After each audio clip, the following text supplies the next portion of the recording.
நமசிவாய வாழ்க. மகம் நட்சத்திரத்தில் ஒரு குழந்தை பிறந்துச்சுனாங்க. இது வந்து நட்சத்திரத்தில் 10வது நட்சத்திரம்னு சொல்லுவாங்க, கர்ம நட்சத்திரம்னு சொல்லுவோம்.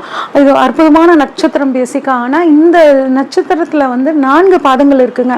அதில் முதல் பாதத்தில் ஒரு குழந்தை பிறந்துச்சு அப்படின்னா அவங்க அப்பாவுக்கு முதல் ஒரு 5 மாதம் பொருள் சம்மந்தப்பட்ட விஷயங்கள், பணம் சம்மந்தப்பட்ட விஷயத்தில் கொஞ்சம் கஷ்டம் இருக்கும்.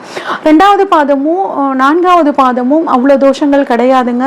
3வது பாதத்தில் ஒரு குழந்தை பிறந்துச்சு அப்படின்னா அது ஆண் குழந்தையா இருந்துச்சுன்னா அப்பாவுக்கும், பெண் குழந்தையா இருந்தால் அம்மாவுக்கும் சில தொந்தரவுகளை கொடுக்கும். இதை வந்து நம்ம சரி பண்ணிக்கணும் அப்படின்னா பித்ருக்களுக்கான முன்னோர்கள் வழிபாடு அமாவாசை தோறும் தவறாமல் செய்கிறது ரொம்பவே சிறப்புங்க. அதே மாதிரி அந்த குழந்தைக்கு தினமும் சூரிய வழிபாடு பண்ணுறது, சூரிய நமஸ்காரம் பண்ணுறத சொல்லி கொடுத்துடணும். ஆதித்ய ஹிருதயம் அப்படிங்கிற பாட்டை தினமும் கேட்குறதும் ஆதித்ய ஹிருதய வழிபாடு பண்ணுறதும் ரொம்பவே சிறப்புங்க.